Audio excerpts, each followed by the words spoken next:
ഈശോ മിശിഹായിക്ക് സ്തുതിയായിരിക്കട്ടെ. മർക്കോസിൻ്റെ സുവിശേഷം 4-ാം അധ്യായം 39-ാം തിരുവചനം. അവൻ ഉണർന്ന് കാറ്റിനെ ശ്വാസിച്ചുകൊണ്ട് കടലിനോട് പറഞ്ഞു, അടങ്ങുക, ശാന്തമാകുക. കാറ്റ് ശമിച്ചു, പ്രശാന്തതയുണ്ടായി.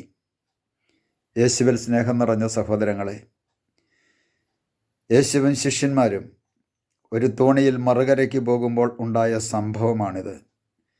കൊടുങ്കാറ്റാഞ്ഞടിച്ചു. യേശു അമരത്ത് തലയെണ്ണ വെച്ച് കിടന്നുറങ്ങുന്ന യേശു. ഈ സമയം ശിഷ്യന്മാരെ ഭയന്ന് യേശുവിനെ വിളിച്ചുണർത്തി. കർത്താവേ, ഞങ്ങൾ നശിക്കുവാൻ പോകുന്നു എന്ന് പറഞ്ഞ് യേശുവിനെ വിളിക്കുന്ന ശിഷ്യന്മാരെ നമുക്കവിടെ കാണാൻ സാധിക്കും. യേശു ഉണർന്ന് കാറ്റിനെ ശാസിച്ചുകൊണ്ട് കടലിനോട് പറയുകയാണ്, അടങ്ങുക, ശാന്തമാകുക. പ്രിയ സഹോദരങ്ങളെ, അനുദിന ജീവിതത്തിൽ, നമ്മുടെ ഓരോരുത്തരുടെയും ജീവിതത്തിൽ നാം ഓരോരുത്തരും ഈ ലോകമാകുന്ന കടലിൽ ഉയർന്നു കിടക്കുന്ന ഒരു തോണിയാണ് നാം ഓരോരുത്തരും.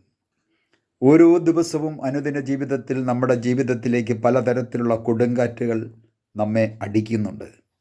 രോഗങ്ങളാകുന്ന കൊടുങ്കാറ്റ്, സാമ്പത്തിക തകർച്ചയാകുന്ന കൊടുങ്കാറ്റ്, പ്രശ്നങ്ങളും പ്രതിസന്ധികളുമാകുന്ന കൊടുങ്കാറ്റ്, മക്കളുടെ ഭാഗത്തു നിന്ന്, മാതാപിതാക്കളുടെ ഭാഗത്തു നിന്ന്, ജീവിത പങ്കാളിയുടെ ഭാഗത്തു നിന്ന്, ചുറ്റുവട്ടമുണ്ടാകുന്ന അനേകം മേഖലകളിൽ നിന്നുണ്ടാകുന്ന കൊടുങ്കാറ്റുകൾ. അങ്ങനെ ഓരോ കൊടുങ്കാറ്റും നമ്മളിലേക്ക് ആഞ്ഞടിക്കുമ്പോൾ ശിഷ്യന്മാർ ചെയ്തതുപോലെ യേശുവിനെ വിളിച്ചുണർത്തുക. യേശു പറയുകയാണ്, അടങ്ങുക, ശാന്തമാകുക.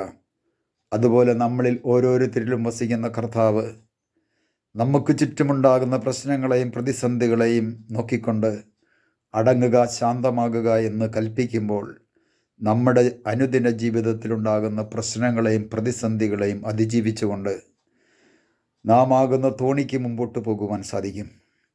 പ്രിയ സഹോദരങ്ങളെ, അപ്പോൾ നമ്മുടെ ജീവിതത്തിൽ പ്രശാന്തതയുണ്ടാകും. നമ്മുടെ പ്രശ്നങ്ങളാകുന്ന കാറ്റുകൾ ശമിക്കും.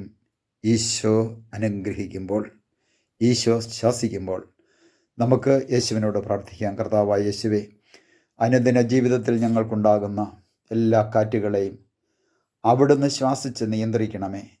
ഞങ്ങൾക്ക് സമാധാനം, പ്രശാന്തത നൽകി ഞങ്ങളെ അനുഗ്രഹിക്കണമേ. പിതാവിൻ്റെയും പുത്രൻ്റെയും പരിശുദ്ധാത്മാവിൻ്റെയും നാമത്തിൽ, ആമേൻ.